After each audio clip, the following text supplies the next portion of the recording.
And the question is, don't you think that they are to some extent culpable of this? Even as you think about that, I'd like to request our viewers to continue sending us voice notes and even videos, short videos about 30 to 40 seconds long, giving us your feedback, and send them to our WhatsApp number, which will be on our screen in a short time, so that we can also sample your views. But Bwana Fwamba. I was not defending them.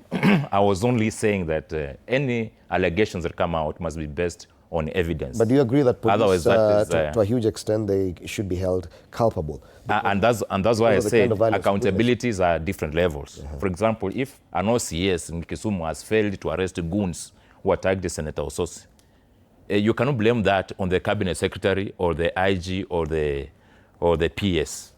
The OCS at that point is supposed to do his job. We must hold everybody accountable at his own level. There's another point that I wanted to make before we get to the break about the issue of unemployment versus criminality. I think there are so many unemployed youth who are not necessarily criminals. And that should not be an excuse that unemployment is the reason as to why goons are emerging.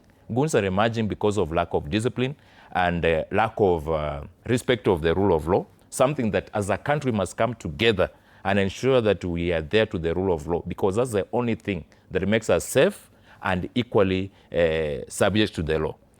If we use that as an excuse that there is unemployment, it's not a new thing.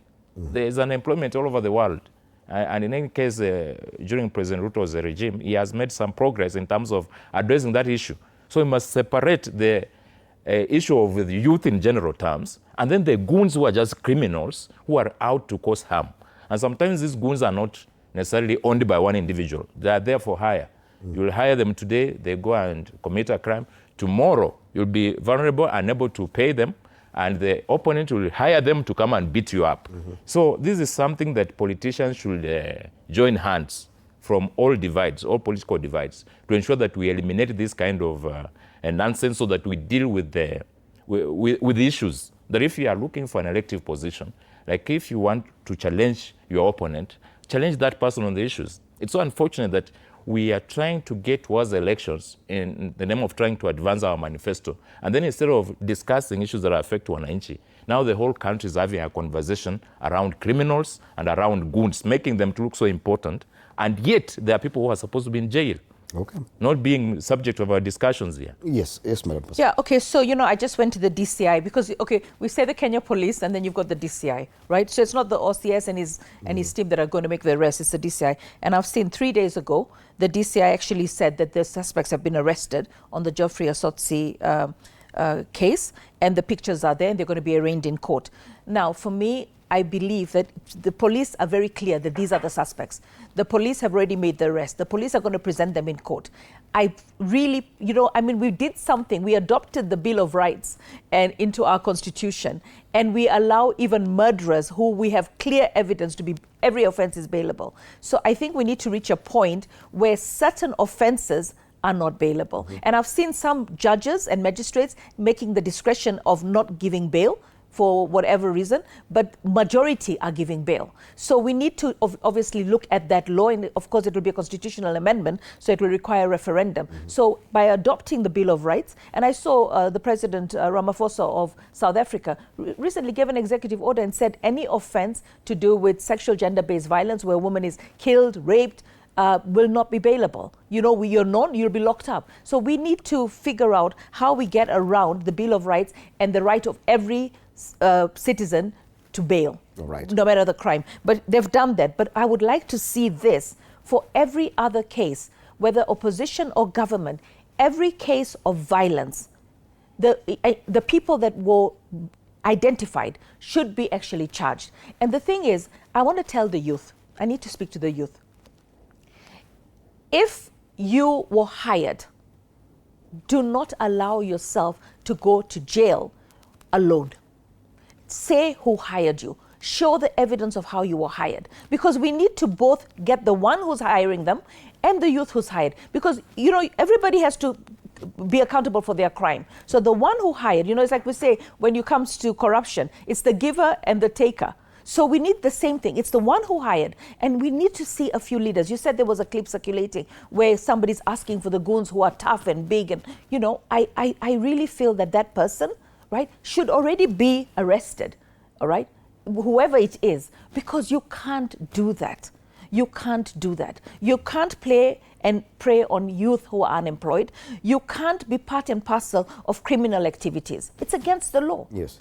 Yet when it comes to accountability, it is very easy for the CS to protect or defend his PS instead of actually attending to these matters which, if left unchecked, could lead to a crisis. Don't you think that we've gotten to a point where it is easier to defend criminality than attend to the problem? The worst thing is that the process of doing an investigation basically under the jurisdiction of IG and his team. But you see, where the political element is coming and doing damage is where, after a particular investigation done and conclusively answers are on the table, before action is taken, you find a scenario where somebody like CS or PS takes a phone, calls the IG, and tells that that file should not be taken, that file should be closed. Orders from above. That is somewhere that most of these cases come to hit a snag. And we need to call out those who are in charge. Because like cases of Wetima, that investigation was done. Officers were after the investigation, they were identified, the officers were identified, and the file was taken to the IG. But that file was never taken to DPP. It was stopped. And it was stopped from powers from those above. That's what I'm saying. Influence from above is also making investigations hit snag and giving also the investigators a hard time because they should be left to do their job. And where the CS or PS should be coming in is where there is a necessity. But there, the rest, the work has to be left to the staffs that are assigned to that particular job. And when they make a report, I think the obvious is that it's the political in charge is to give a goodwill so that that particular charge can take place. Right. But when we get issues that have been well calculated, well investigated, reports are on the table, and then you tell somebody stop that process. Okay. Then that is closing the doors of justice. All right. And thank you so much for our viewers as you continue giving us your feedback to the kind of discussion we're having. 16 months to election. Politics appears to have taken a very ugly face and turn, and now it's turning very violent. And what would this mean to the new aspirants or aspiring politicians who have to deal with this, and especially the women politicians? Let's continue sampling some of your views. We have one more. Good morning. My name is Eunice. I'm watching from Kitale. I just want to comment on the issue of Goonism. I mean, I feel we are losing it as a country, and it's high time that the government takes up its position, because why are they pretending that like they don't know the people who plan these people? They have the machinery to know nani wanapanga Goonism, nani wanafanya nini. So let them not pretend. I mean, yeah, thank you. All right, thank you so much for that, and keep it coming. Remember, you can send us a video, a short video or a voice note on WhatsApp. Our WhatsApp number is there on your screen, 0793 267 279. You can also share it on our different social media pages. TV47 Kenya on Facebook and on YouTube, TV47 Digital on X. Remember, the hashtag now is TV47 Breakfast. And of course, you can still use the hashtag Story Ni Yetu, because indeed, Story Ni Yetu. It's closely linked with the issue of violence is, and you mentioned this, that even political discourse no longer addresses, and this is goes out to check the level of quality of discourse that we have, that we are no longer addressing the problems. Yes. The main point of why we have politics. We're no longer discussing the problems of unemployment, of teenage pregnancies and high cost of living. It is all about who will win the contest. And that's why politicians